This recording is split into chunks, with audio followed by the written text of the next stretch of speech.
Good morning, good afternoon, good evening, everyone, wherever you are. Welcome to one of our webinar series. My name is Dr. Abinat. I'm the Executive Director for the International Institute for Primary Healthcare. This is one of our monthly webinar series that we perform in accordance with our global PhD program. We focus on South to South collaboration and South to South learning, primarily related to primary healthcare. We have a very impressive list of panelists and a moderator today. I will be introducing our moderator today. He is Professor William Brieger. Professor William, or as he would like to be called, Bill, is a professor in both the health systems and the social and behavioral intervention programs in the Department of International Health at Johns Hopkins Bloomberg School of Public Health. He received a bachelor's degree in political science and a master of public health from the University of North Carolina, Chapel Hill. His Doctor of Public Health degree was awarded by the Johns Hopkins University, and he holds the professional designation of a certified health education specialist. During his early career, he worked as a child advocate for the North Carolina Department of Human Resources and a regional director for the American Freedom from Hunger Foundation. From 1976 to 2002, Bill was the faculty of the African Regional Health Education Center, which later became the Department of Health Promotion and Education at the University of Ibadan in Nigeria. Bill also served in an adjunct role at the Department of International Health at JHU from 1994 until 2002, at which point he became a full-time professor until the present. Bill has provided short-term technical assistance on health education, behavioral change, tropical disease control, human resource development, community-based primary health care, organizational change, and maternal and child and adolescent health to various USAID partner NGOs and United Nations agencies. These activities and his social and implementation research activities reflect in over 170 peer-reviewed scientific publications. Bill is proud of his role in mentoring and supervising hundreds of students and junior faculty in order to strengthen the next generation of social and behavioral change practitioners.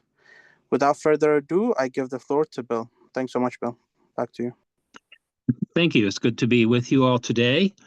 My experience in community-based and community-oriented primary healthcare began in 1976-77 when I joined the faculty at the University of Ibadan.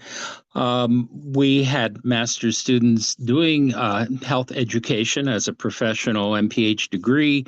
And one of the things that we started doing, one of the very first students I supervised was someone who was taking a health education approach, a community involvement approach, to setting up a village-based primary health care program in a small rural community.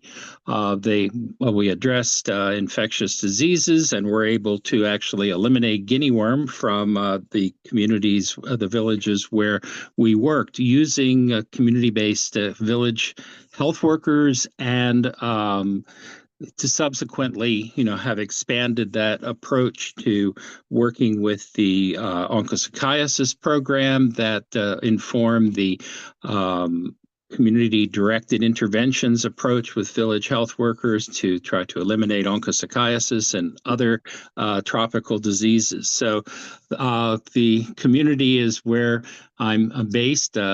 Professionally, people also call us community health educators. And so I'm glad to be with you all. Our first speaker is Professor Shabir Musa. He leads the family medicine program in Johannesburg Health District and is an associate professor at Wits University. Witwatersrand, I can never say that, was Witwatersrand, and is clinically also based in Soweto. People have heard of that important urban community, and this is something that we often forget, is that primary health care needs to be both rural and urban. So he's been supporting the community-oriented primary health care model for the National Health Insurance Scheme. It's nice to see that there's a specific focus on this community primary healthcare model, because there are national health insurance schemes in many countries, but not all of them, emphasize primary healthcare. He served as executive coordinator of the African Forum for Primary Healthcare between 2019 and 22. As a member at large of the executive committee of the World Health Organization Family Doctors, and also led project management for Guatang's proof of concept in developing and contracting a contracting unit for primary health care in Soweto. He'll explain. I think Guatang is where the province where the central part of the government is located, and he's going to discuss with us his thoughts on the Astana Declaration that followed on from Alma-Ata, and also his experiences with community-oriented primary health care in South Africa, to share lessons from that with us. Okay, I'm turned over to Professor Mutha. Thank you very much, Bill, and thank you to the organizers for inviting me. And I'm glad that there's a large number of people participating, and that they hope that they find value. So thank you. As mentioned, I'm a family physician, and I work in Soweto, and you can look at my website, profmusa.com, and in Soweto, there's a page and more around what I talk about in Soweto, but I'm going to keep it rather brief. I think the brief for me was to talk about a bit more of a global view. I do think that I would mention Soweto because it raises some of the key issues that is brought up in this, is how do we make people-centered primary health care. I think in fact in South Africa, and I think sometimes across the globe, many people don't realize that it was in South Africa that the beginnings of what's called community-oriented primary care, but the idea that medical care is not enough, that if we want primary health care, it needs to be population-based, it needs to be community-oriented. And with South Africa, apart from one, another effort in the UK, that in the 1930s we had a couple, Sidney and Emily Koch, that set up as part of the NHS in South Africa attempt at the time, set up a community health center in a rural area of Natal. And one of the provinces in South Africa. And in that, they basically to set up two innovations. One, the idea of delivering clinical or medical care to a population of about 30,000 people using team-based care. And that's the notion of a community health center providing medical care in a more efficient manner where resources are thin. And two doctors, a medical aid nurse, and a community health workers, that's how it began, saying, let's do this, give medical care. But the second innovation came from the realization that medical care is not enough. That really, if we are to have comprehensive primary health care, it needs to be community-oriented. And effectively, we distilled from the lessons of that time 4 principles that we've implemented in Soweto that I think it needs to be looked at across the world. Does it really fulfill these? And I think we've tried hard to say these are the essence of the COPC, of the COCs. One was that they looked after a designated population.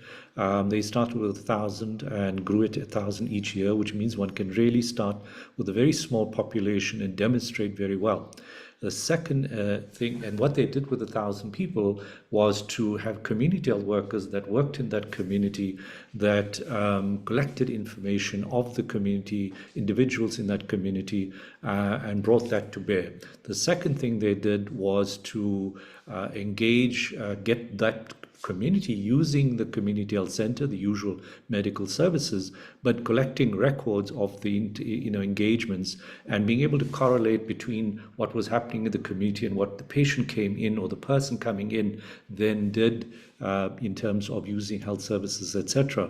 Then the 2 other things they did, which were really important as well, was one, thirdly, to engage with the leadership of the community and the various stakeholders involved around healthcare, both in the clinic and in the community.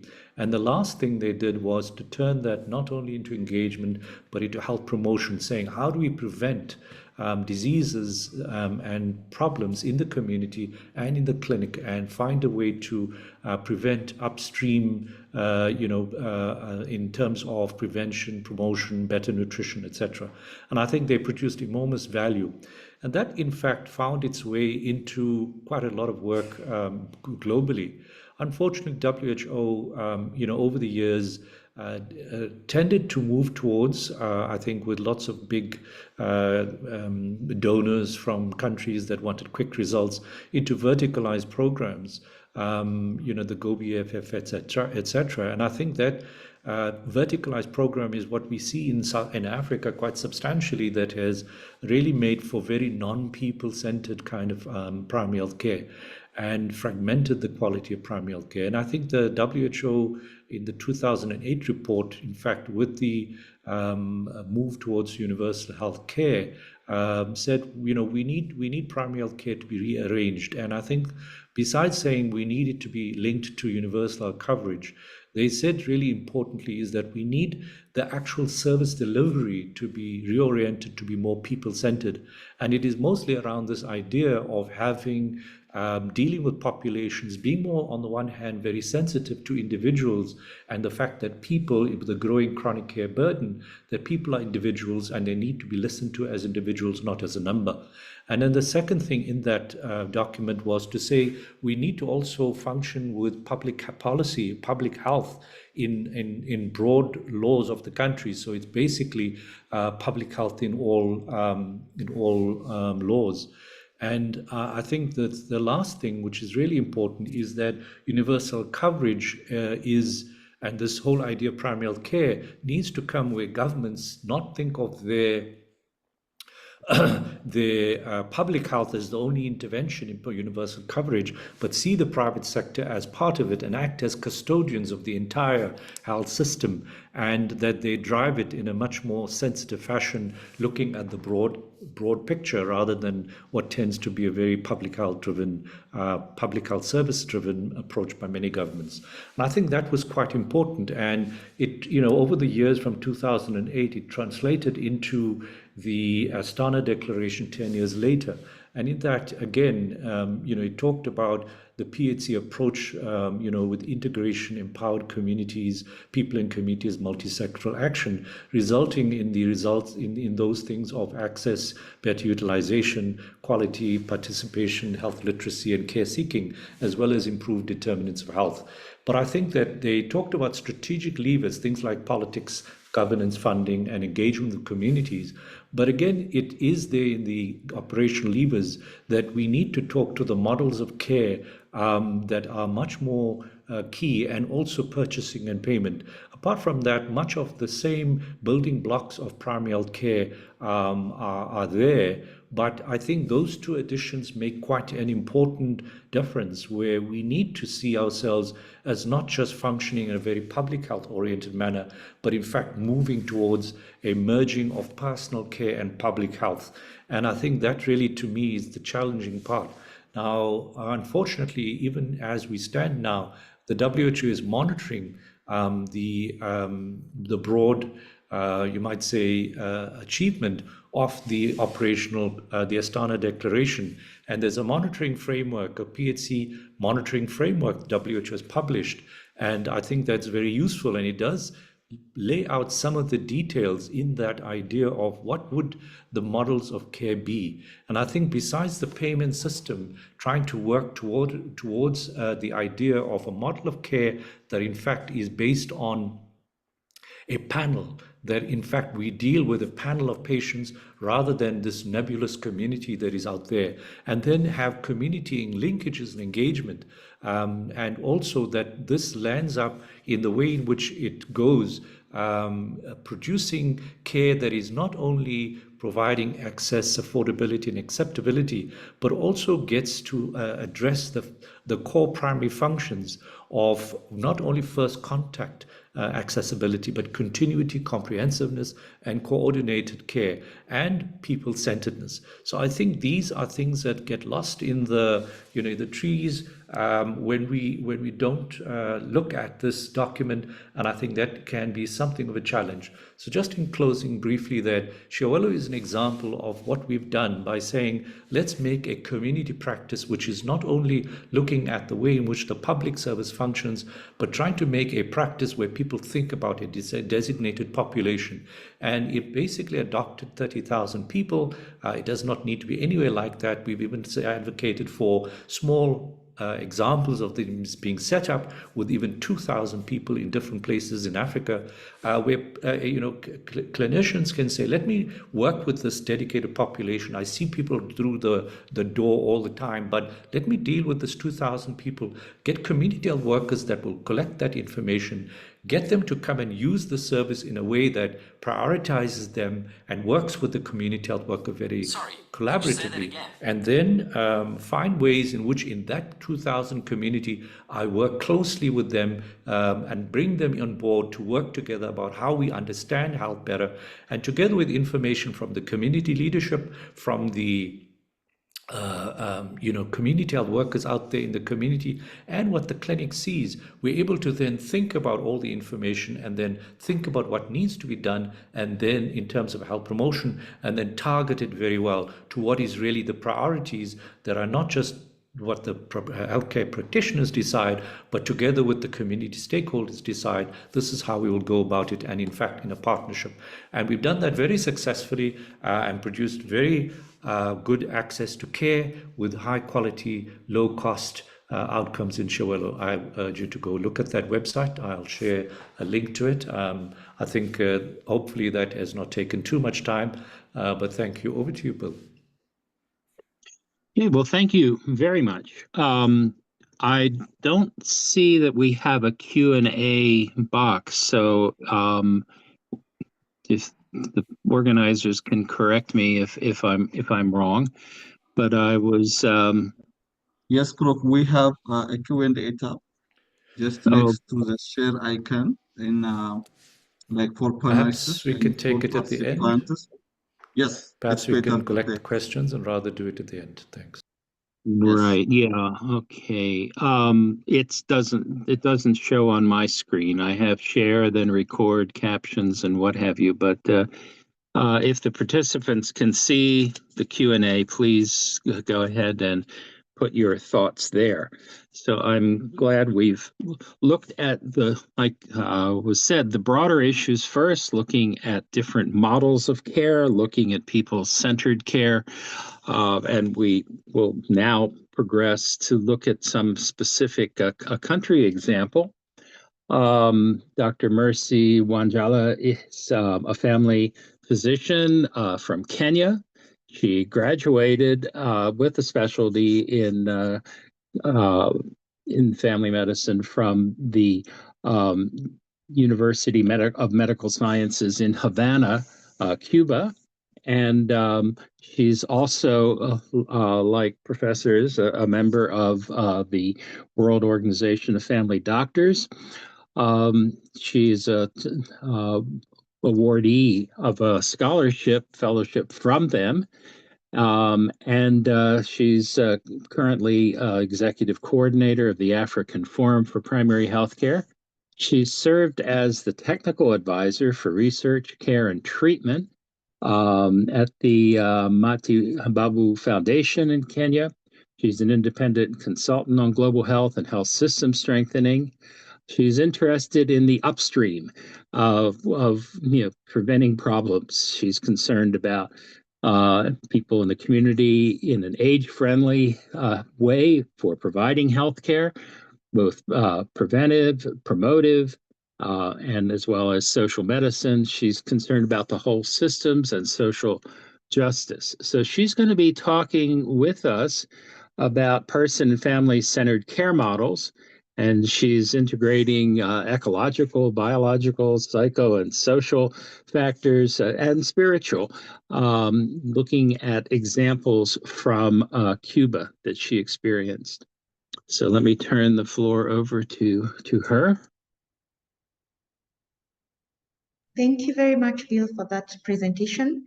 And it's a pleasure to be here today. I'm just going to share a few concepts and principles that I learned about how do you develop person-centered care, and what are some of the tools and theoretical frameworks that you can use around this from my experience working within the Cuban healthcare system.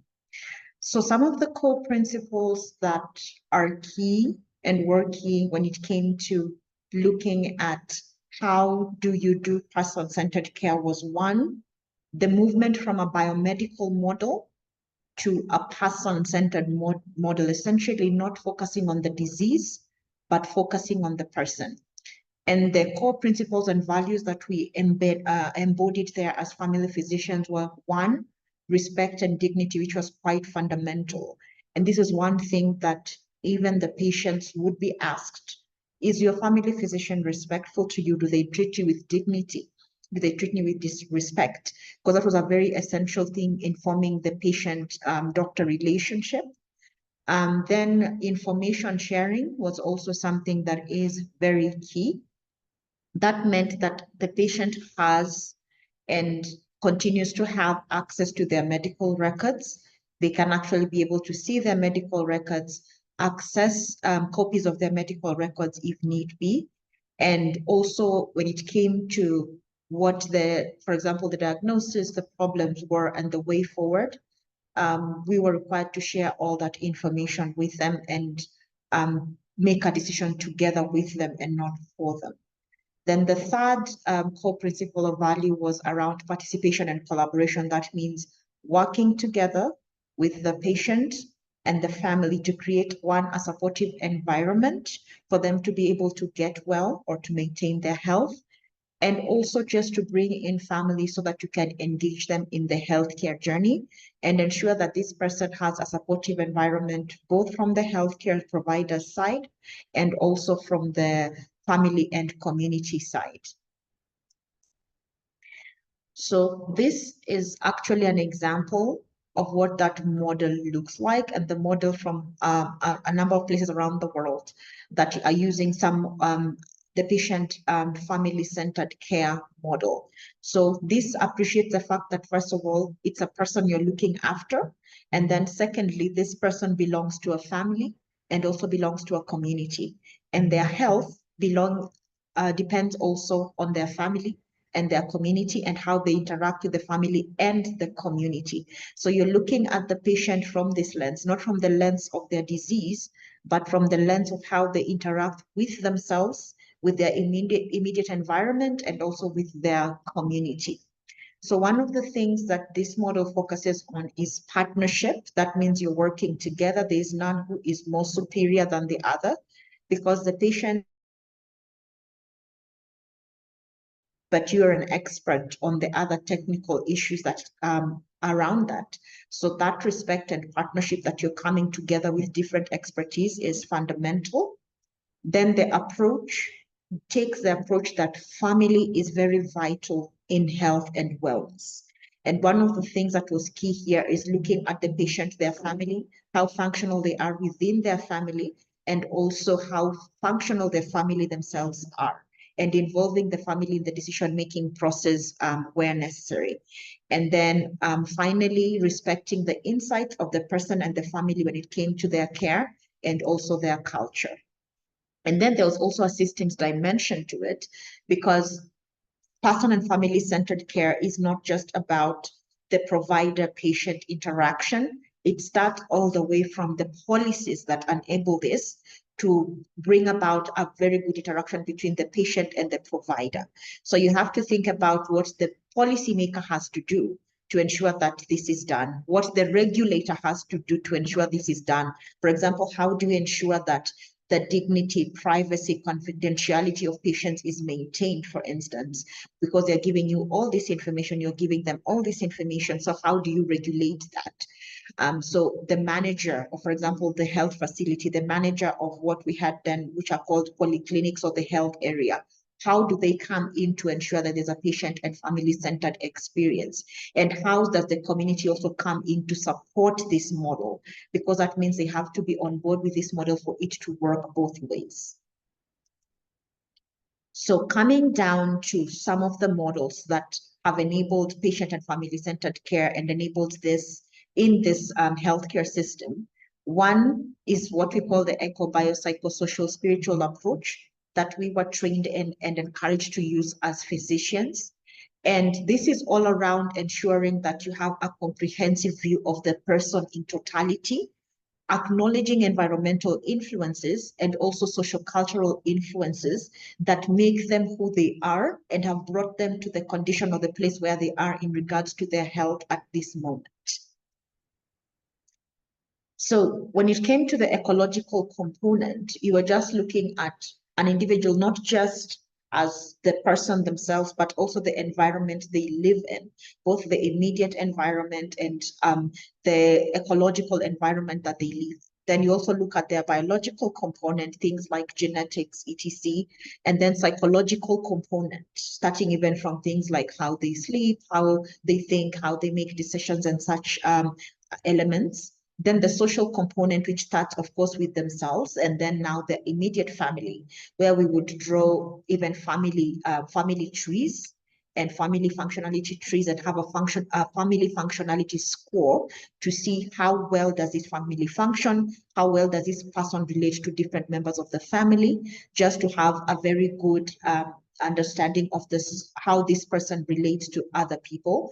And then the spiritual component was also very key, because you find that a patient's belief and belief system affects how they view health and disease, and also how they make decisions about health and disease. So these models essentially helps you to look at the person from all those dimensions, and then combining this with the socio-ecological model, that now after looking at the person in totality and this kind of dimension, you now start going out to look at it from things around from the individual layer, where you've applied the eco-biopsychosocial approach to how the person relates to the environment, now to looking at now the interpersonal layer at a larger scale, looking at things even like their work environment, how they relate to their bosses, employees, and such, and how that affects their health.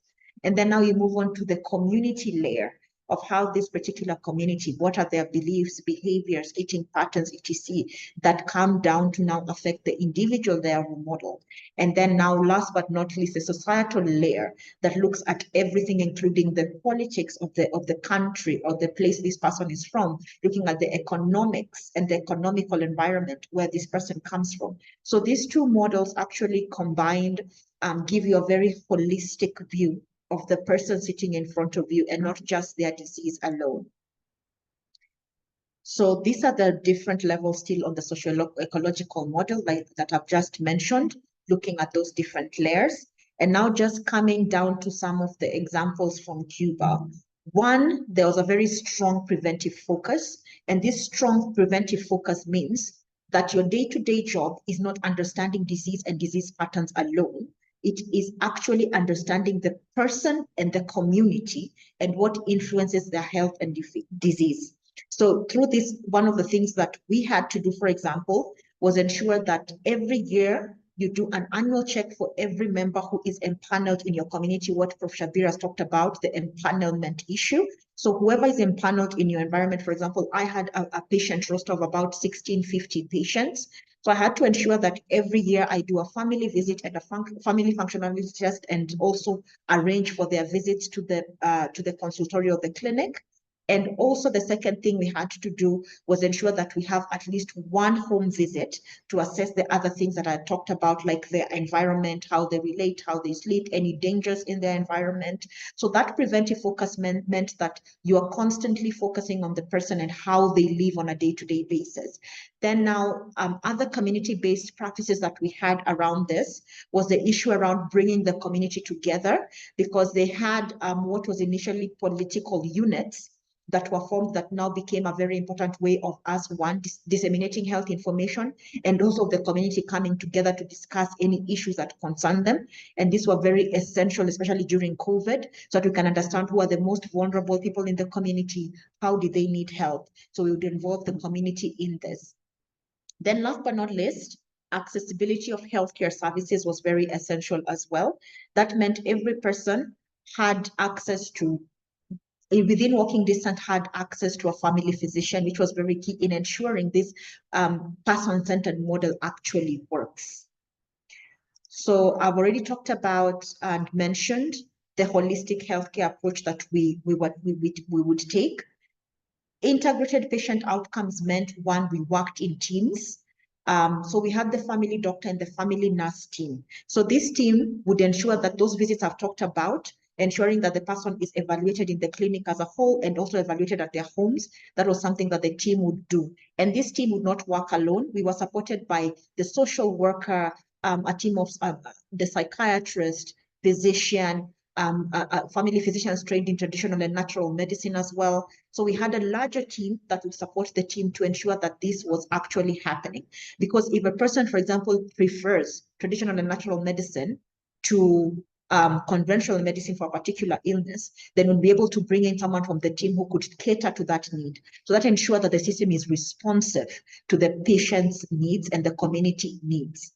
And also just looking around the issues of spiritual well-being, what practices are being carried around that could be harmful was also very important, so that when we are doing the assessments for the family and the individual, this was something we'd also capture, just to ensure that going forward, we are aware of it and we handle it with care and responsibly.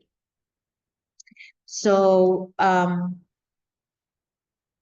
the important lessons that we could draw from this are, one, having tailored strategies. That means your empaneled population is not the same as the next population. So you have to ensure that you understand the people you're serving well, their families and their community well, so that you have tailored strategies that will work for them, and so that which are responsive also to their needs. Then understanding the different unique contexts within which we work, because even in replicating this model here in Kenya, we have to understand the unique context within which the healthcare system in Kenya exists, and how we can leverage that to be responsive to the people's needs. And also integrating different models is very important. You cannot just grab one model and say, this is the model that we are working with. It's good to get different models, like the socio-ecological model, the personal and family-centered care model, and the eco-biopsychosocial spiritual model. Mix them together and see how you can come up with a holistic way of being responsive to the person's needs.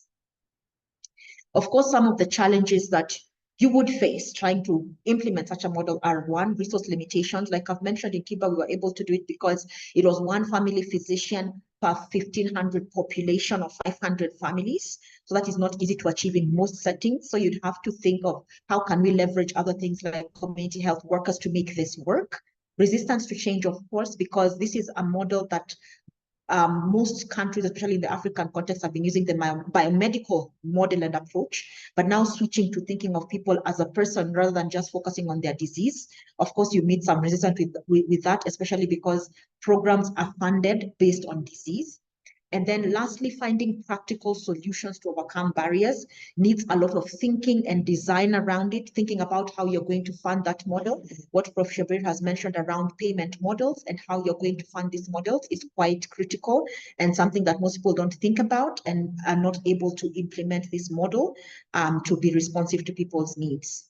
So in conclusion, it's important, one, to use integrated approaches, engage the patient on the community continuously and adapt and respond to their needs, and think about what are the examples in different settings that can work in your setting.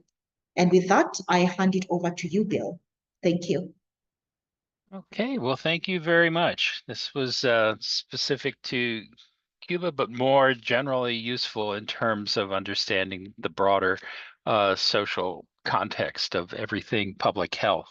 I noticed some people have been putting questions in the chat, so please use the Q&A tab so we can more easily review those, because the chat goes by very quickly and then sometimes we miss things.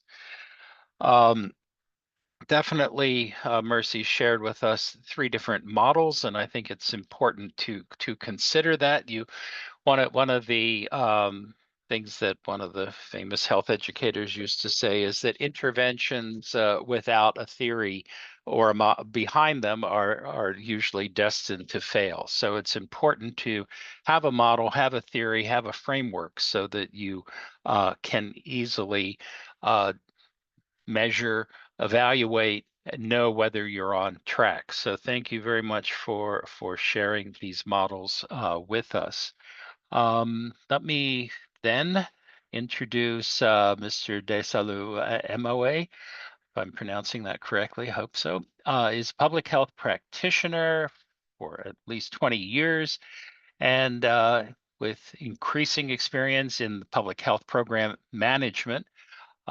We definitely need to think about that because primary health care, you think, oh, it's just in the community, it's easy, but it's not. You need the management and technical leadership that he has been offering in areas of health system strengthening, community, and primary health care systems.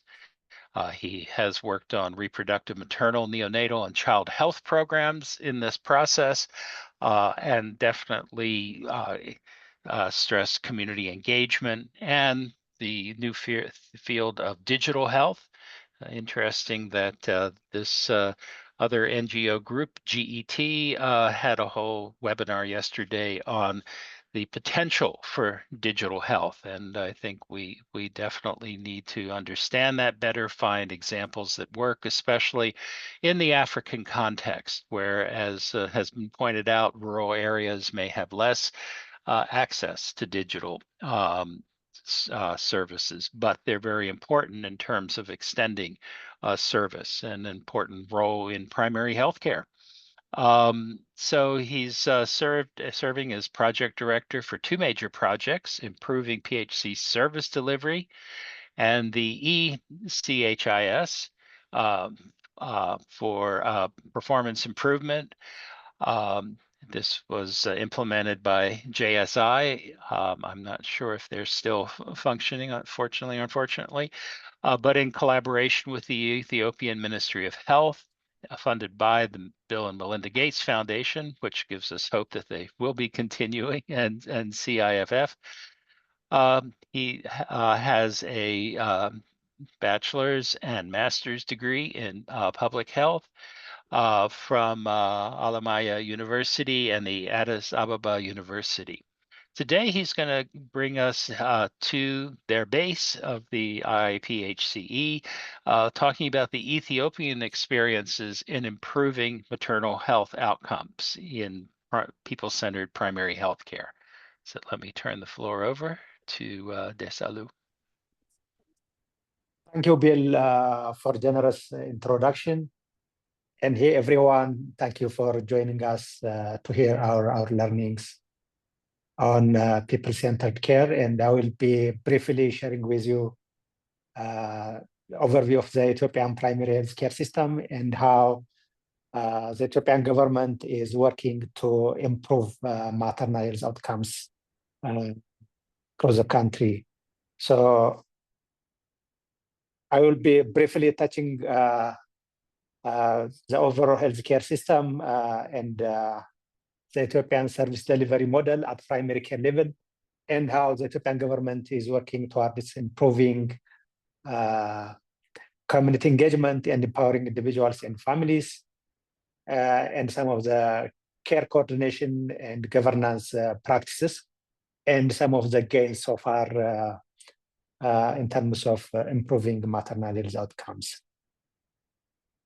So I will not be talking the details, but Ethiopia has a 3-tier healthcare system where the primary healthcare system is the foundation of the health system, but we do have a secondary level of care provided by general hospitals and tertiary level care by teaching hospitals. Focusing on the primary level care, which has different levels, including primary hospitals, health centers, health posts, and at community level, we have community volunteers. So Ethiopia has implemented a flagship program, what we call it HEP, the Health Extension Program, for the last 2 decades, which constitutes the implementation of the HEP package, the Health Extension Service Package, which has about 18 core packages, including the family health, disease prevention and control, and environment, hygiene and environmental sanitation. And the health post, which is staffed by 2 government salaried female health extension workers, serving about 5,000 population, and they are closely working with community volunteers. We call them the Women Development Army and the Village Health Leaders. Both of them are community volunteers working in tandem with the health extension workers in terms of identifying and linking health needs from families and individuals and linking with the primary health care system. So as part of the health extension program, now the government is implementing digital health. We call it electronic community health information system.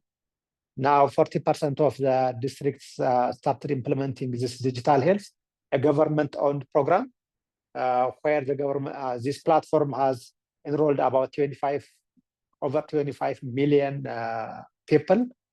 So this is HIS is serving as an information system as well as a service delivery tool for the health extension workers. Maybe one of the participants were asking about the potential use of AI. So the Ethiopian government is also considering to use machine learning and AI to optimally use this digital platform in improving service delivery at community level.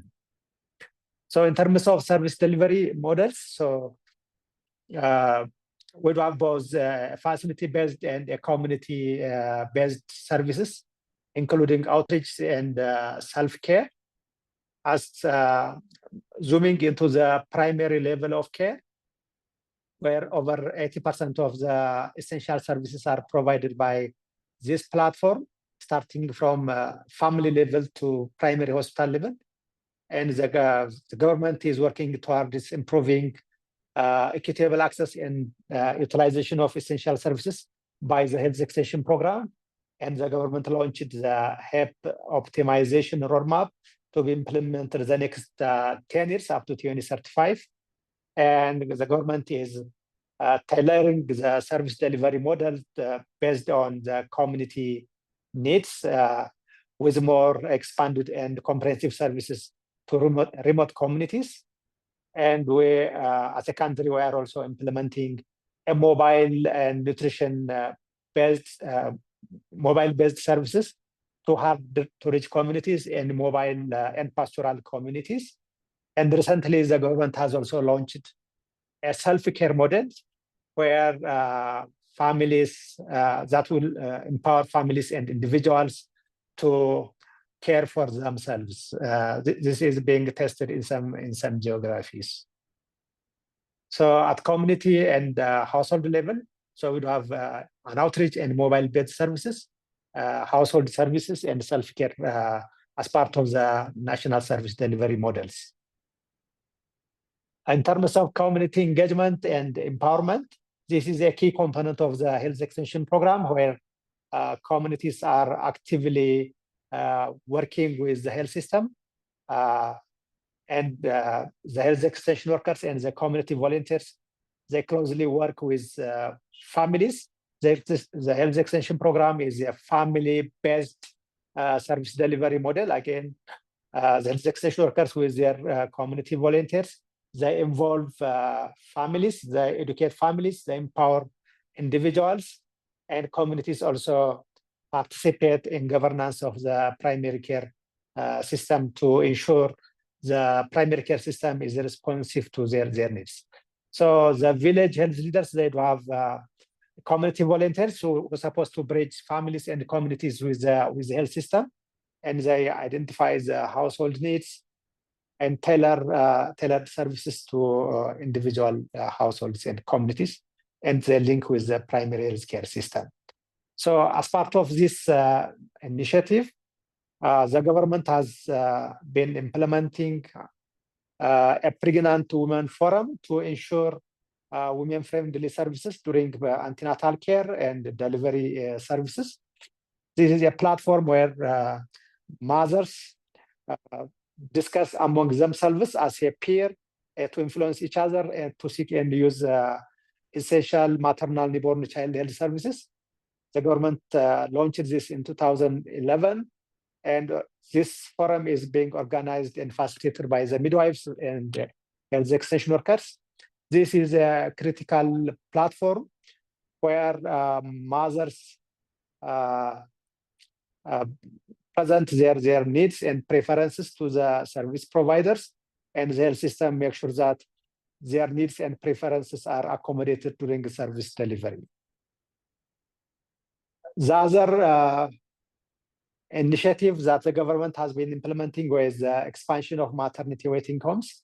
You know, here in Ethiopia, we do have a very diversified communities with different livelihoods, and some of access to facility-based care is very, very challenging.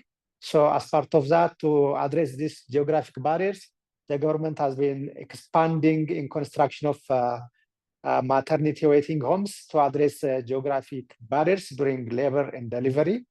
Now, every health centers, they are establishing these maternity waiting homes so that mothers will get services in need during delivery. In terms of coordination of care, as part of this people-centered care, we do have different initiatives to network primary care facilities and different levels of hospitals to improve communications and linkage, including referral linkage. And we tested in some geographies the network of care model to improve relational and referral linkage among primary care facilities and communities. And this evidence shows that there is an increased antenatal aid coverage and increased management of obstetric complications and maternal, perinatal mortality rates in different geographies. This evidence shows that coordination of care brought efficiencies and improved health outcomes, including mortality rates, and this has been published in peer-reviewed journals. So the government is considering to adopt this and implement at national scale as part of making healthcare facilities and communities working towards the same goal in terms of having people-centered primary healthcare services across the country. Governance and accountability is a critical piece. Again, as a country, we have been implementing a community scorecard where community members score the services they got and their satisfaction level, and they do have an accountability system with the primary care system, and they do have also a bidirectional accountability mechanisms where healthcare managers and health service providers, they do have a mutual accountability mechanisms to improve performance of the primary care system, starting from the community to the national level. This is one of the initiatives that the Ethiopian Ministry of Health is implementing. So community scorecard is a popular initiative being implemented across different regions, and this brought substantial improvements in terms of making the primary care system accountable to the communities. So in terms of some of the gains to share with you, for the last 2 decades, since the launch of the health extension program as a foundation of the primary healthcare system, just 2 decades ago, where we had less than 5% of institutional delivery. Now, nearly half of the mothers are getting skilled delivery at facility level, and antenatal care is getting nearly universal, about 90%. So there are concerns in terms of quality and content of care. but the government has employed different initiatives, including the Health Extension Program, the Women Development Army, Pregnant Women Conference, and maternity waiting homes contributed in improving maternal health outcomes at national level. But there are also, we need to do more to ensure universal health coverage that the government has put in place. There is progress in terms of maternal mortality. For the last, again, over 2 decades, there are substantial improvement in improving the maternal mortality rates, but still it is one of the highest. But the ministry aspires to reduce maternal mortality to less than 140 by 100,000. But this shows the government is doing in terms of reducing the maternal mortality, but it is among the highest in Africa. So in general, the key takeaways from Ethiopian experience, primary care is the main vehicle to access essential services, which provide more than 3/4 of the population, and community-centered and family-centered service delivery model, and contextualized to different settings is very important to ensure equitable access to primary care services. But strong political will and leadership is critical for sustainability and resilience, and substantial resource mobilization, financing, and alignment with government priorities is key for robust primary care system and to realize national aspiration to achieve universal health coverage at the country level. These are some of our learnings, but if there is any question, happy to respond to them. Thank you, Bill. Back to you. Okay, thank you very much. I think what we were happy to see with this presentation is some evidence that there's improvement in service utilization. There are reductions in maternal mortality. I think this is a key issue. And the first question that is in the Q&A box relates to the factors that would influence that, community-oriented, people-centered care.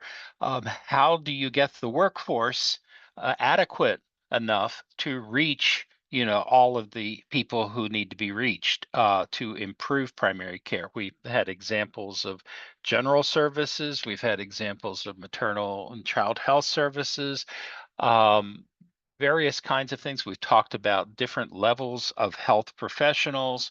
Ethiopia, of course, has pioneered the idea of frontline community health extension workers.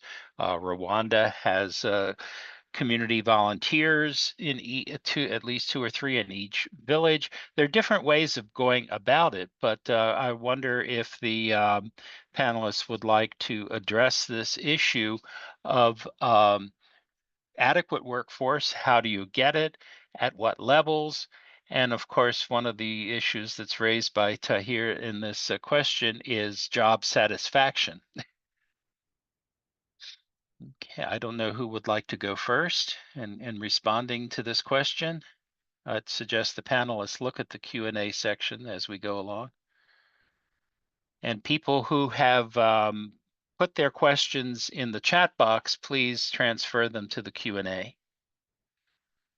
Perhaps I could have a shot at it, Bill, very briefly. I think that, and I think Mercy might also refer to it, I think that in an Afro-PHC document that we put out, A Call to Africa, it basically is important on the one hand for governments to increase their spending. And I think that the Abuja Declaration shows that commitments to spending on health are not reaching the levels that were agreed to many years ago. Of course, that is one way of dealing with it. The other is to advocate for solidarity globally, not for handouts, like the USAID, which is pulled at a whim. But the idea of global solidarity like exists with any country, that this needs to operate at a global level, but that's an ask and a half, but it's still something that we need to make an issue about. I think that in terms of building up the health workforce, there is also the problem that we have a public and a private sector that literally leech one from the other. And I think that one of the ways the UHC efforts going around in countries is to build national health insurance systems that bring about a collection of both public and private. And I think this would itself improve the workforce by having them more appropriately serving the full population of the country. And that's what's operating in, I think, many efforts in Africa, in South Africa included. I think that job satisfaction is a function of the difficulty, both in pay as well as in conditions of service. And I think that that is just a function of the decisions that need to be made. Most people will, in terms of numbers and how we bring that together. I think that there's no easy way for managers to deal with the fact that the demand is there and the numbers are low. And I think improving job satisfaction can also occur through the models we are talking about, having the community, the healthcare workers much more in charge of the resources that are allocated. And I think having this top-down, approach, which even where I come from, district health service can be very much out of touch of the clinicians and teams working on the ground in large centers like Joburg, where we have one district dealing with 5 million, 6 million people. So this is not in touch. And I think when we have systems that really bring the payment right down to clinic and community level, and where the clinicians and the healthcare workers themselves feel that they can make a difference with the budget allocated, I think the satisfactions will improve considerably. So thanks. I hope that helps. Yeah, I see Mercy wants to say something. Yes. Just to add on to what Prof. Shabir has already said around that issue of satisfaction, is the fact that a systems approach is critical, because organizing a system in such a way that people feel appreciated, not overworked or overloaded, is very important. Going back to the example of the system I've given in Cuba, one of the things that made me very happy working there is the fact that I had one autonomy in her arranging my consults. So that meant I'm not just sitting in the facility or in the clinic waiting for people to flow in with large queues of people. Because of how the system was organized and that preventive focus and that person focus, I was able at the beginning of every year know that I have this number of people to see. These are the number of people who have hypertension, diabetes, etc., and they need maybe 4 consults per year or 6 consults per year, depending on the person. That made sure that we could arrange our work ourselves. Nobody was telling us to see 100 patients a day. We would wake up knowing today we are doing 3 home visits, we are seeing 4 patients in the consults, we are seeing 2 pregnant women. So that autonomy and having a system that allows you to do that is actually very important to the satisfaction of your job, other than just how much they pay you. So looking at non-monetary things that give job satisfaction is actually very critical for primary healthcare workers, because you're handling a huge number of people. You're very close to the community. There are a lot of other issues to take care of other than disease. And that brings me to the other issue someone had mentioned around things like economic and social determinants of health. So if you look at the Cuban model, one of the things, it never really separated that from the person. So there's the individual economic well-being. Then there's the family economic well-being. Are they able to afford food, pay their bills every month, get whatever they need to be satisfied? We used to assess that every single year. And then the government comes in to ensure that that is taken care of. So it's not something taken care of separately. It was part of what we did as our work within the healthcare system. So thinking about these things as not being apart from the person, because I know generally in global health, we like naming them commercial determinants of health, social determinants of health, economic determinants of health. That makes us think of them as something separate from the health of the person. But thinking of it as part of the person's well-being will help you approach it differently.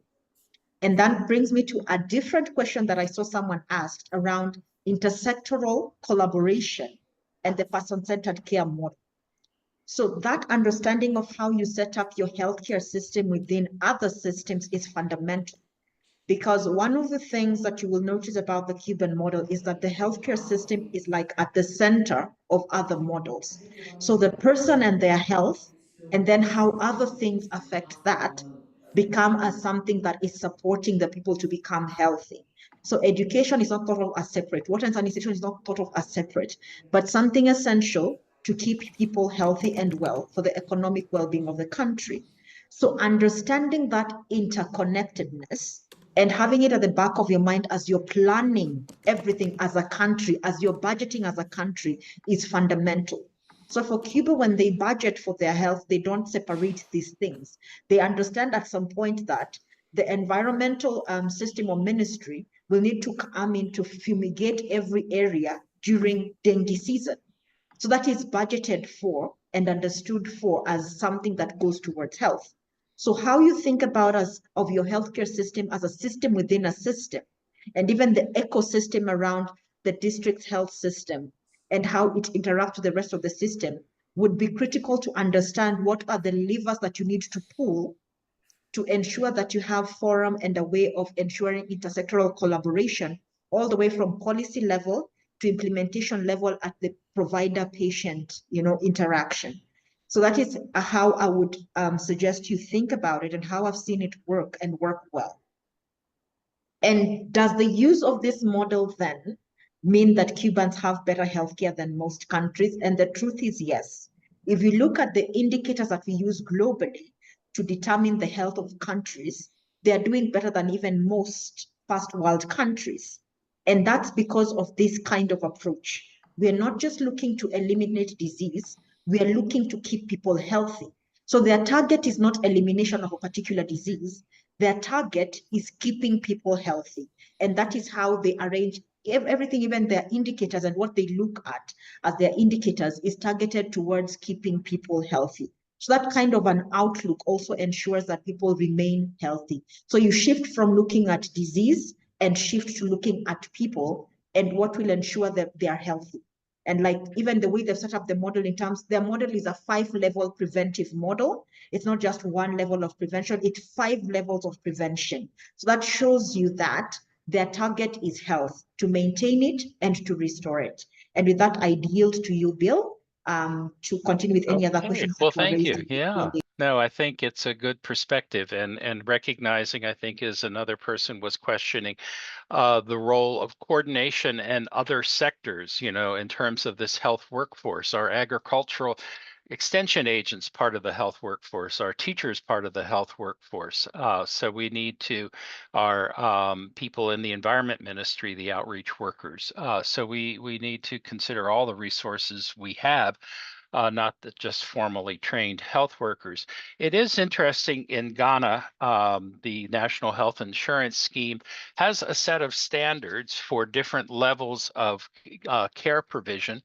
And in that particular case, as long as a facility, public or private, meets those standards of service, they can get reimbursed by the scheme. So I think there are important issues all the way down to what they call the CHIPS compound, the primary health care facility out in the communities. Again, Ethiopia has a good experience with getting all kinds of levels of health workers involved, particularly the community health extension workers. That doesn't mean that we are saying, oh yes, we can train plenty of those, they're cheaper, let's send them out to the rural areas, because we need people with all levels of training to support, supervise, and provide in-service training for each other. So we need to be aware of the full spectrum of health workers that need to be trained and supported financially, both public and private, as well as workers in other sectors that can contribute to primary health care. I think, let's see, well, we've talked a bit about the satisfaction of the workers, their working conditions, as Ms. Gunnar has raised here. But I don't know if I think Mercy was quite detailed on that, and unless there's anything additional that needs to be said about the role of the providers, their satisfaction and their ability to function, we can come back to that. And I think she's already addressed the issue of the Cuban society and their health status, and how the system has been able to reach people with the tight level of resources they have, that other less than other countries, but they've made good use of it. Let's see. Geta Chu has asked about the ecological model implemented in low literacy. Let me first mention that I teach about the ecological model in some of my courses, and it's basically a framework to understand health issues and health behavior in any setting. So it doesn't matter, if the people are educated, uneducated, a mix of people. The model tells us that we need to address the individual, their social networks, their communities, the organizations that serve them, and the policymakers. But since the ecological model was mentioned by other speakers, I'll let them also comment on this.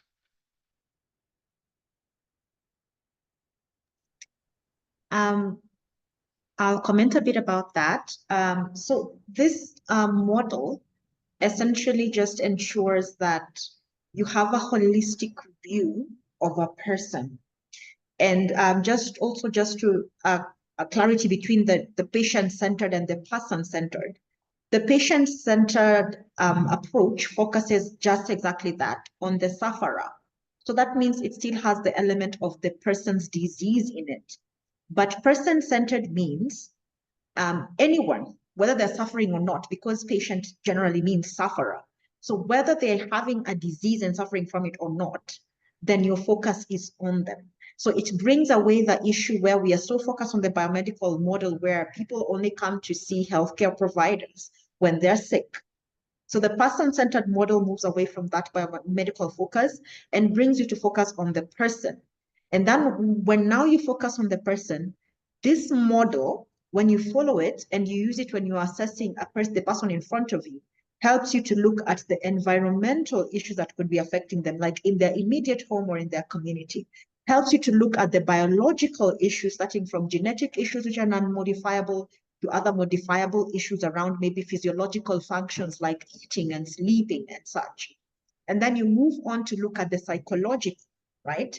Are they having stress? How are they managing it? How are they coping? Are they having any, psychological disorders or psychiatric disorders that need attention?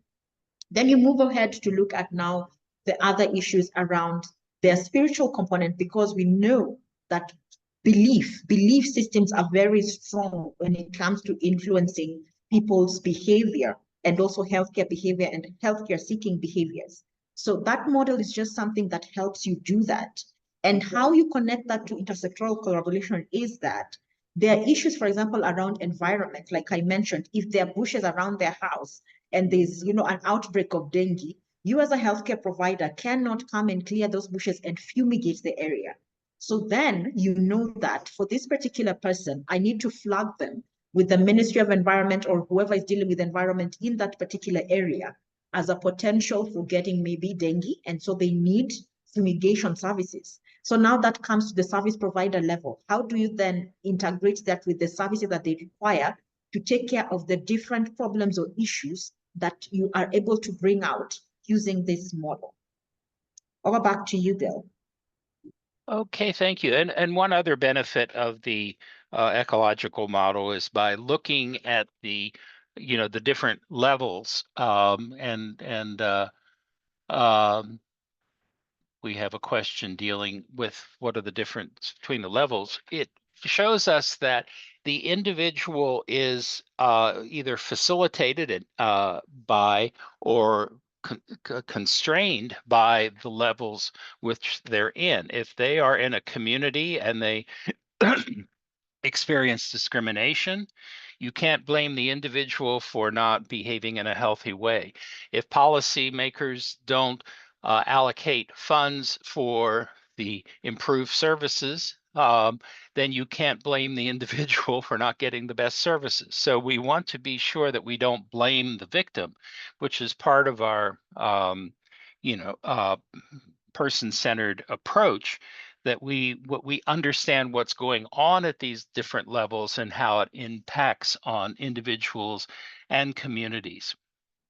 Okay, in terms of a general question about adaptations needed to effectively implement.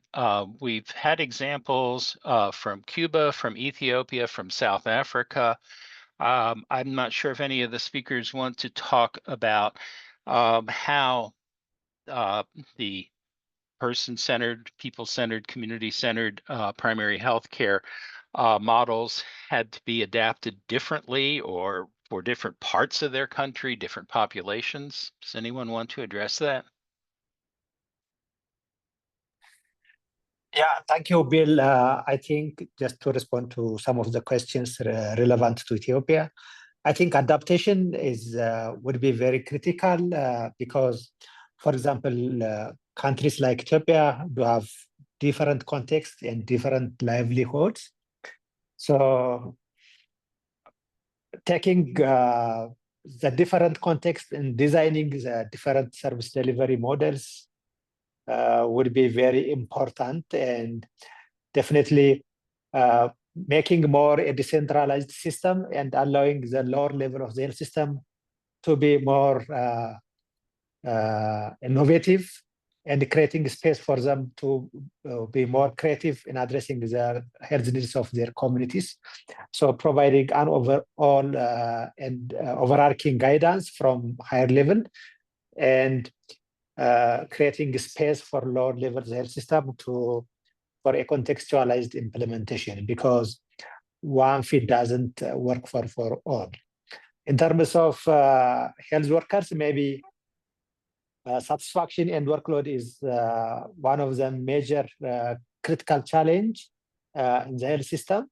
So when you think of people-centered care, it's not about the beneficiaries and the clients. It also involves the providers. So understanding the voice, hearing the voice, and understanding the needs and preference of the healthcare providers, and valuing them. Valuing their contribution is very important. So in terms of designing a people-centered care or people-centered health system, understanding the providers and bringing providers as the center of designing solutions is very, very, very important. Otherwise, if we are overlooking providers' needs and concerns, we cannot bring quality health service delivery and people-centered care.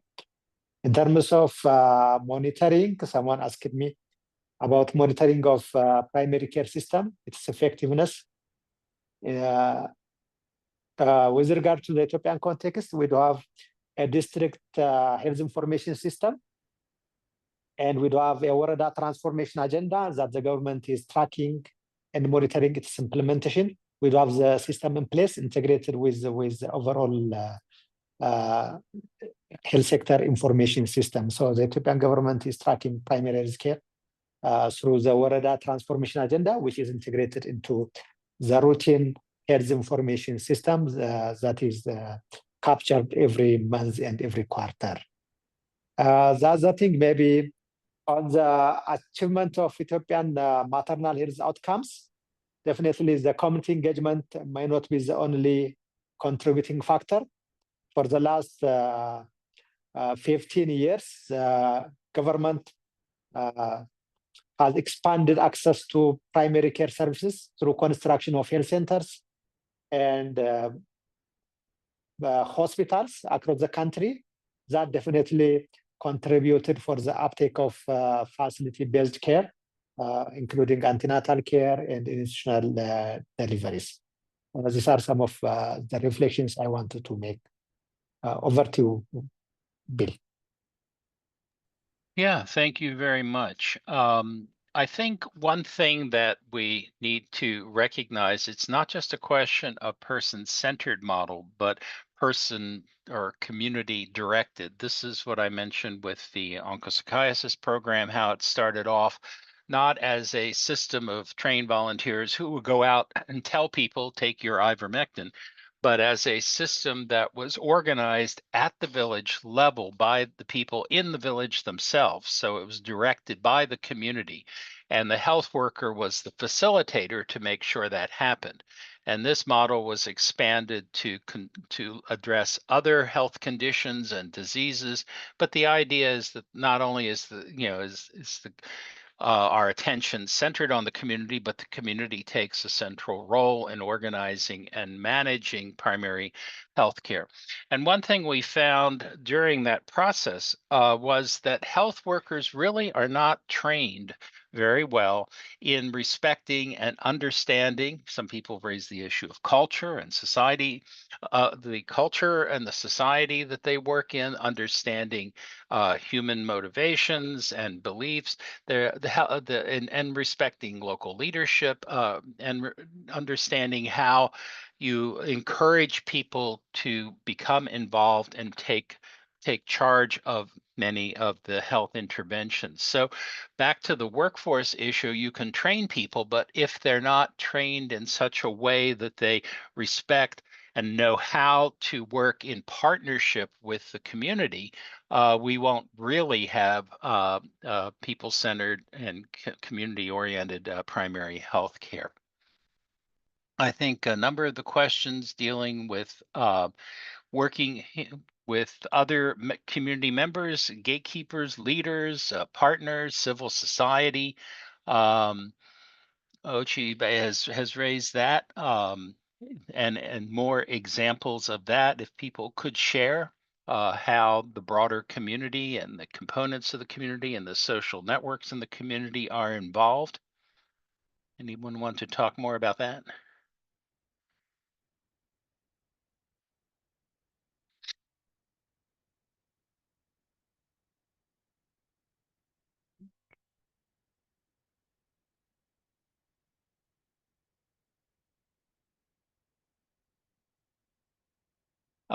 Mina Isaac has asked an interesting question, I think, talking about community medicine as an academic workforce. And again, this is an important issue to discuss generally in terms of the roles of universities, training institutions in countries.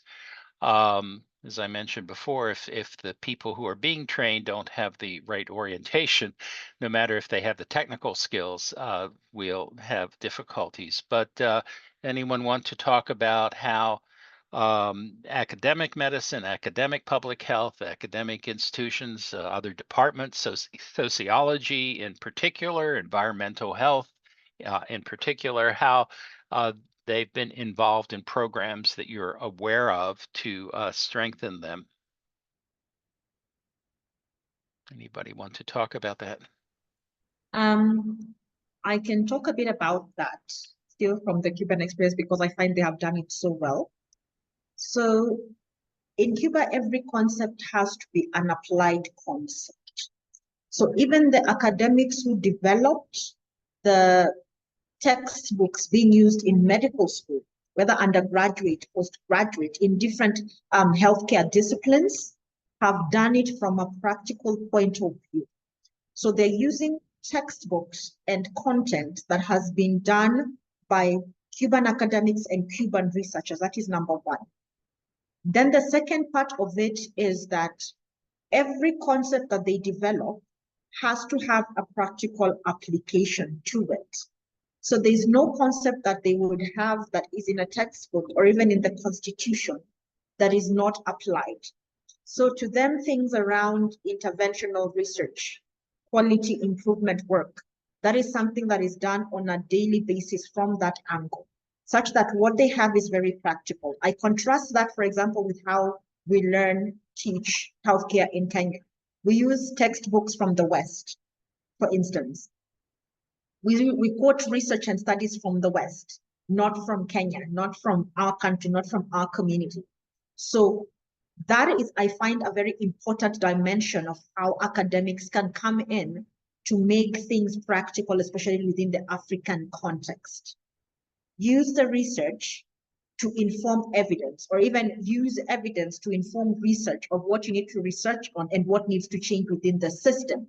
So it needs to be more of a kind of operational research rather than just academic, purely academic, testing theories and thinking about theories and thinking about how they would work. So can you extend that and make it operational? Can you make it interventional? Then come up with things that work for the population, for the community. I think that would be an important way of ensuring that the academic work that is being done and academics and those who are in practice actually work together to bring about the best body of evidence and the best way to implement some of these concepts and models in their particular community. Over back to you, Bill. Thank you. Yeah, as was mentioned in the introduction, I worked for 26 years at the University of Ibadan in the African Regional Health Education Center, which later became the Department of Health Promotion and Education and the first Faculty of Public Health in Nigeria. The idea of WHO, the Ministry of Health, and the University of Ibadan establishing the Health Education Center initially was to provide African-based training for public health, because again, learning about public health in California, learning about it in London is not going to necessarily, it may give you the theories that you could apply, but it's not going to help you apply them in the real life context. So part of our curriculum was that students actually did practical field work during the week, in addition to attending classes, so they could compare what they heard in class with what they saw in the field. And students in the master's level were expected to do a thesis or dissertation that would help generate knowledge about how health education and public health actually work in Africa. So I think this, again, are our universities and training schools oriented toward regurgitating what you might find at the London School, or are they creating knowledge that is directly relevant to our countries and to the continent? So these, I think, are important things that I'm just looking the Q&A part, things move up and down and jump. But one question that I think is extremely important before we go is, again, we've mentioned something about the USAID disappearance a couple times already this morning. And I was listening on the radio this morning about how, over the next year, without HIV medicine, without nutritional supplement, that many children will die. There are huge consequences to these things, but I've also attended meetings where people are saying, okay, this is a wake-up call, maybe hopefully not too late for African countries to figure out how they can support their health system, their education system, their agriculture system without all of this external and temporary support. So I think it's important for us, again, the speakers, to talk about this. Primary healthcare is not supposed to be cheap healthcare, but it definitely has a different level of funding than, advanced cancer treatment at a specialist hospital in the capital. So what can we do? What can we do? There were efforts, the Bamako Initiative in 1987. I don't know if people remember that, was an idea to get community funding for basic essential medicines. What can be done? What can be done if we're not depending on external aid to get our primary health care going, especially with the people-centered approach? So I'd like to hear from the panelists more about what we can do. Thank you, Bill. Maybe to reflect on this one, definitely the recent US government action definitely affects the low income countries, especially in Africa. So, as you said, the African government should think of alternative mechanisms to mobilize resources, especially for primary care. As you know, primary care is the most cost-efficient health system intervention. And I think as a solution, more intentional resource mobilization and innovative financing will be important, especially in expanding insurance mechanisms, including, for example, in Ethiopia, we do have a community-based insurance, and we are about to start a social insurance mechanism. So that would be one solution to improve financing for primary healthcare service delivery, and considering a broader innovative financing mechanisms, including asset tax solutions, where tax monies collected from different sources could be channeled to the health sector. That could be an immediate solution for African countries, I guess. Back to you.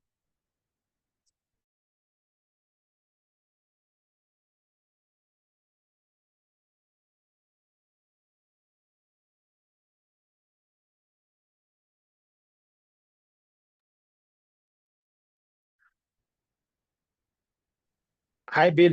You there? Can you hear me? Prof. Bill, you are on mute if you are speaking. Sorry, yeah, it's this, the response and this question also relate to another question where people are talking about the importance of healthcare financing as a topic in and of itself for a future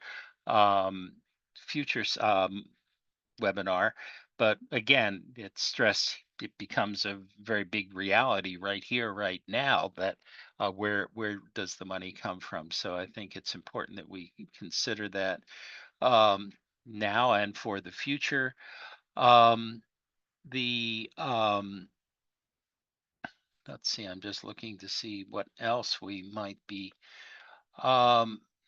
Scaling up is an important thing also, even though of course that costs money. I remember in a meeting that recently someone referred to pilotitis as a disease of trying too many pilot projects without figuring out what the country wanted to do. And so, yes, how do you actually scale up a successful model? I think Ethiopia is an example of scaling up.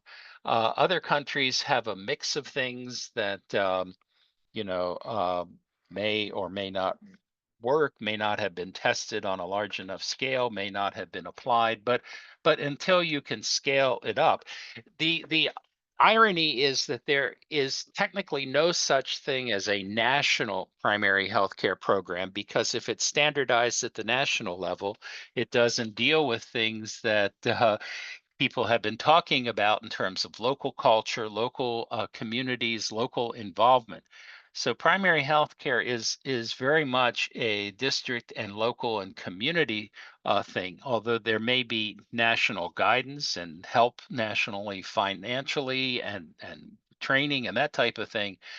So we need to have that kind of balance also, what's going on and how we're financing it at all levels. We have 1 minute left. I don't know if any of the panelists have a final word to share with us, that something we haven't talked about yet that needs to be addressed. Yeah, thank you, Bill. There are a lot of interest and questions. This shows the topic is very important. I hope the Institute will continue this conversation through the Global Primary Care Platform. Probably Bru will guide us how can we continue the conversation beyond this webinar. Back to you, Bill. Thank you.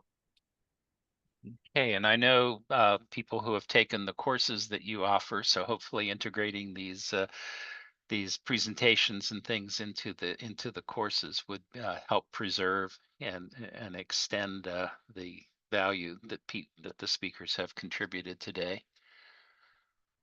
Okay, let me turn it over to the hosts to wrap us up. Thank you, Prof. Bill, for the wonderful moderation. And I also want to thank our distinguished panelists to for their like wonderful presentation, and also for answering like as much as questions that were raised from the participants. As Mr. Salom mentioned, we will be continuing this discussion. We currently have launched a platform, a holistic global primary healthcare platform, which will be, a place to keep this discussion going. For example, this specific webinar is created there as an event, and panelists are also added there. So unanswered questions can be addressed, new questions can be also posted there, and the discussion can keep going. So thank you everyone for joining us today. I will be, not keeping everyone here, but I will be sharing a video to introduce our new platform, this community of practice platform, where the discussion will be, keep going. So I'm going to share that video. Anyone who is, in rush should feel free to leave, because we'll be also sharing this recording. But yeah, I highly suggest you to watch this video about our new comprehensive platform and join it to keep the discussion around this topic for our conference and also for other upcoming similar events. So thank you. I will be playing the video.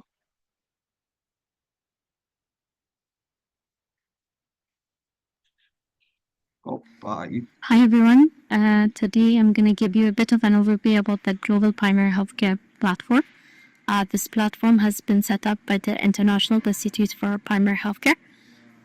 So essentially, once you log into the platform, this is what you would see. Just a bit of introduction and welcoming you to the Global Primary Healthcare Platform, and then it gives you a rundown of why you should be joining and what you would expect to gain.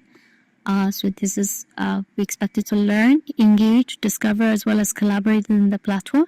So each gadget actually leads you into a different page, in whether that is within the platform or it's separate into another website. So if you click the Learn gadget here, it will take you to the LMS of the institute. And if you click Engage, it will directly take you into the discussion thread, which I'll be able to show you a few minutes from now. And then if you click the Discover gadget, it will take you into the Institute's page as well, the Resource Center. And then if you click the Collaborate, it will take you into the page within the platform itself, where you will be able to have access to the People's section, and you can just directly DM the people that you want by filtering them out. I'll be demonstrating that after a few minutes as well. And then once you get started with the platform, we have a few key steps that we want you to do. Just follow the steps below for you to have a successful platform experience. So the first one is updating your profile. It says that click the circular button in the upper right corner of the platform. So this would be where you would click here. Just if you haven't changed or updated your platform, essentially your name would come up. So the first initial of your name would come up in the circular button. You just click that, and once you do, you're able to update your platform. So you just go here and then click Profile section. And once you go into the Profile section, a page will come up where you would find a bit of a data. You click Edit here, and then add your email, your title, whether that's Dr., Mr., Mrs., Professor, etc. And then organization that you're from, location where you're based, and then your LinkedIn URL as well as your Twitter URL, and particularly topics that you're interested in, and what your organization's subject area is, where your organization region of operation is. And you also ask me about for topics that you feel like you have a lot of knowledge on and you're able to contribute on, you add it. So this is very important, particularly because I will show you into the people section. You're able to filter people out based on their titles, based on regions of operation, based on the areas of interest that they have indicated. So it's really important for there's other stakeholders to find you and collaborate with you. So that's step one. Step two is just read the terms of use of the community. So we've just added a quick link into the terms of the use here. So whichever you prefer, you can just click the link. It's the blue colored phrase here is actually a link to the terms of use. You can just click it and it will take you there. And after you read through that, you have step 3, where you introduce yourself to the community as well. So we've added this link. And so once you click the link, it will just directly take you to the thread that says Meet the Community. Essentially, you're asked to just introduce yourself, your name, where you work, and what you hope to find within the community or practice, within the platform, And step 4 is you connect with community members. So once you've done that, go into the people section and filter out people and find people that you have similar backgrounds or different background that you're particularly interested on, and then reach out to them via direct message. So we have a chat button here that would allow you to connect. So the chat button is always found here, but I will also take you to the people section after a few minutes, and you'll be able to just see what I'm referring to. So this just easy steps where we've just put everything for you to step by step go through the platform. So now I'll just go to the gadgets one by one so you understand. So I'll start with the bottom screen. We have feedback. So this is where we want you to fill out if you have any feedback for the platform, how you want us to improve it and what you want us to add.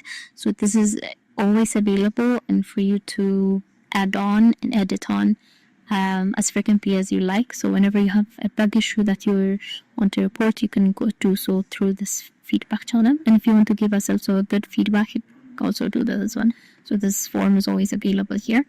And then we have next the terms of use that I was actually talking about on the steps. So the terms of use is the first one is privacy policy. It's basically how we're going to protect your data. You can read through that here. And then we have code of conduct. Because we have a lot of stakeholders and this is a professional space, there are guidelines for how we want to conduct ourselves within the platform. So we have the core values, what we expect from members. So it's just a lot of just rules and regulations to adhere to, ethical rules to adhere to. So we just put it here for common understanding. And then next we have submission guidelines. So if you want to submit any post contents, whether that is because it's a platform where we expect engagement, where we want you to provide input, and we also would provide our side of input as well, but we expect a lot of it to be member generated. So if there is any article that you want featured, if there is any webinars or videos that you also want to feature, you want us to feature on the event section, or if you have any resources that you want to add into our resource section. So these are the submission guidelines that you can follow, and you can always submit it here. Also, you can email us here, and then we'll able to submit it for you as well. So we just added this submission guideline here. Next, we have the frequently asked questions. So particularly, we've just set up like what are the most commonly asked questions on this platform, and we've tried to address them one by one. So, and this is going to be edited as we have more questions, more common questions from our audience. We're gonna add them here with their answers to it. So this is just a quick FAQ to avoid any kind of delays from our side as well as your side. So while I'm actually on the FAQs, we've added a question whether this platform is available as an app on any mobile devices or on a desktop or laptop application, and we've said that it is. So because I'm on a computer and a laptop, I'll show you how to download it on a laptop. So this is on whichever site that you've opened it, but we prefer you're using the Windows to use Chrome. So for now I'm using Windows. So in the Chrome section you see this button. So if you click it, it will directly allow you to download the app, and then it will be stored as a laptop or desktop app. And just like that for phone as well, there's an instruction here that you can read too if you want to have the app if you want to have the platform as an app on your phone. So the last section is on the bottom on the bottom side of the screen is contact us form.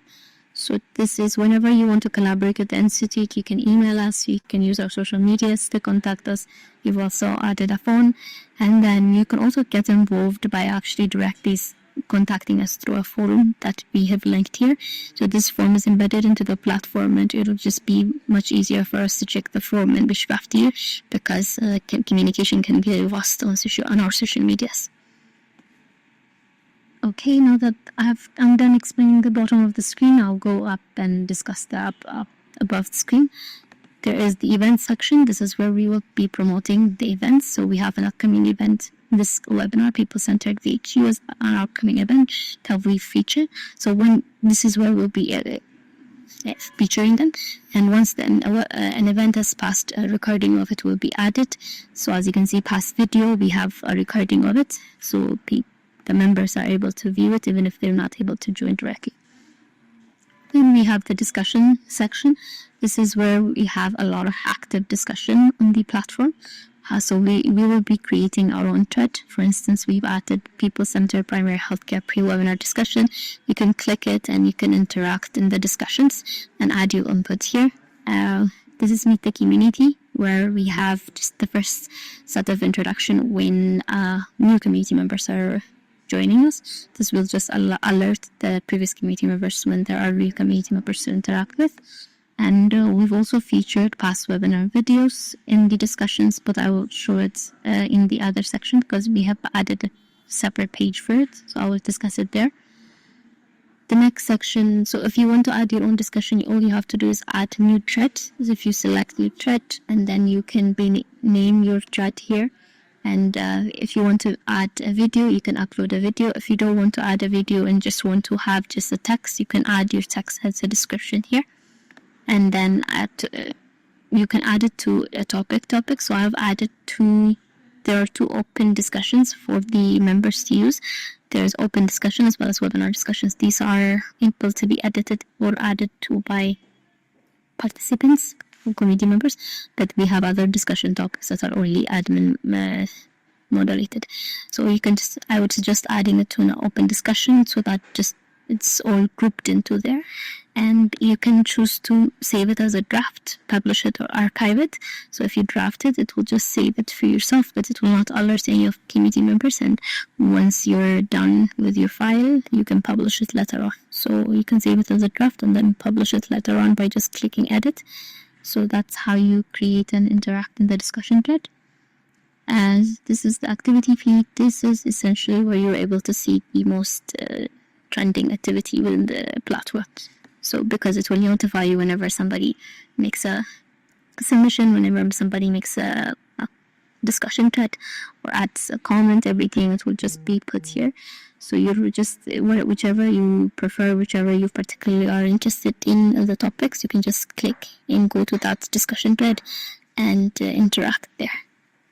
The next section we have is resources. And in the resources section, we have the global news section where we've had curated news feeds here, and then we continue to add curated news feeds.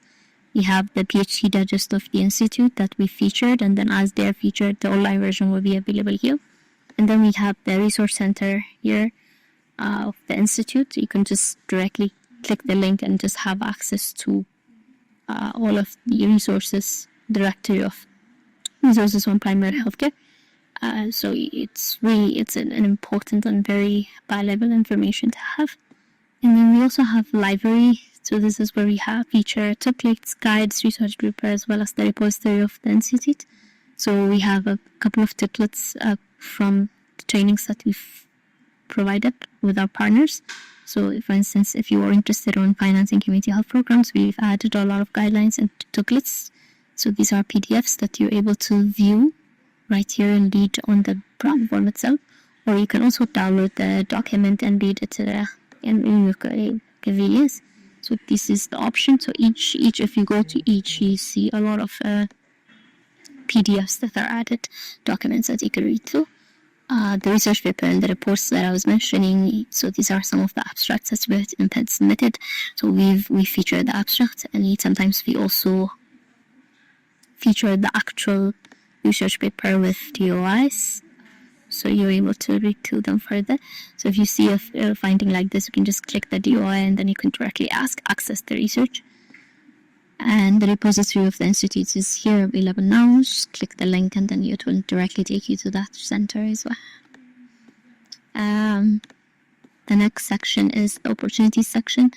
In the opportunities section, this is where we featured a lot of job opportunities, fellowships, and internships and capacity building events and trainings for our primary healthcare professionals. So this is the most recent and the time sensitive opportunities are going to be featured here. And once the deadline passes, we remove them and replace them with other set of opportunities. So this is very important for our community members that are interested in building themselves and getting more opportunities in the primary healthcare arena. But the opportunities are going to be very primary healthcare themed. And you can see that there is a database here. You just click it and it will take you to a spreadsheet where we store all of the opportunities. So although time sensitive and deadline sensitive are featured here, and once we remove them, you won't be able to have access to them, but you'll always find them in the database in the spreadsheet. So that's the beauty of this opportunities section.